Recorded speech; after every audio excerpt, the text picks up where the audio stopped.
আপনি যদি দোয়ার মধ্যে বলেন ইয়া রহমান, সবাই বলেন ইয়া রহমান, ইয়া রহিম, ইয়া হাইয়্যু, ইয়া কাইয়্যুম, আল্লাহর চমৎকার নামগুলো ধরে ধরে যদি আল্লাহর কাছে ফরিয়াদ করেন, আল্লাহর নামগুলো ডাকেন, আপনার দোয়া মুহূর্তেই কবুল করবে কে?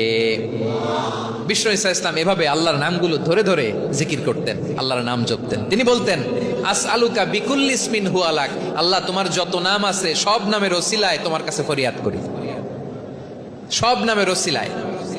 আনসালতাহু ফি কিতাবিক, যে নাম তুমি তোমার কিতাবে নাজিল করেছো। আও আল্লামতাহু আহাদাম মিন খালকিক, অথবা তোমার কোন সৃষ্টিকে তোমার নাম তুমি জানিয়েছো।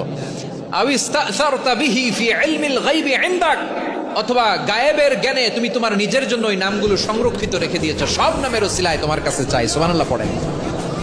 তার মানে আল্লাহ তোমার যে নামগুলো আমরা জানি এগুলার ওসিলায়ও চাই, যে নামগুলো আমরা জানি না সেগুলোর ওসিলায়ও চাই। আল্লাহর সব নাম আল্লাহ আমাদেরকে জানায় নাই, কিছু নাম জানিয়েছেন, কিছু নাম তিনি জানান নাই। সুবহানাল্লাহ বলেন।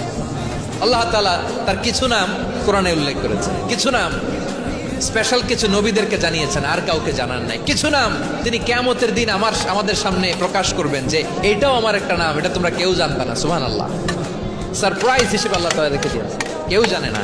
কিয়ামতের দিন আল্লাহ তাআলা সেই নামগুলো জানাবেন।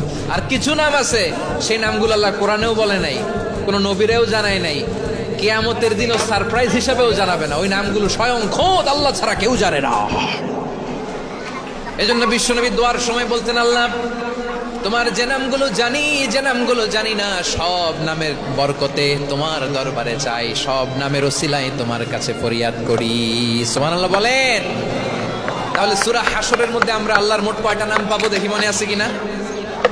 হ্যাঁ, কয়টা? আওয়াজ করে বলেন কয়টা? মাশাআল্লাহ। এই 14টা শোনার আগ্রহ আছে? এই দুই একজন যে ওঠা বসা করতেছেন, এই ডাস্টে তো ডাস্ট অ্যালার্জি হয়ে যাবে, ধুলাবালিতে। আসার সময় তো অনেক ধুলা খাওয়াইছেন আমার এই জায়গায়। একটু শান্ত হয়ে বসেন, আমরা শান্ত হয়ে বসি, অল্প কিছু সময় কিছু কথা আলোকপাত করবো, তারপর আমরা বিদায় নিব। উঠবো না, কেউ দাঁড়াবো না, উঠবো না। সেই গতকাল থেকে, গত রাত থেকে আমি দেখেছি তো আপনাদের কাণ্ড কারখানা, ভিডিওতে দেখেছি। কাঁথা বালিশ নিয়ে গত রাতে চলে আসছে। তো অনেক কষ্ট করে অনেক সময় অপেক্ষা করেছেন, আর অল্প কিছু কয়েক মিনিট আপনারা বসেন, আমরা একসাথে বিদায় নেব ইনশাআল্লাহ।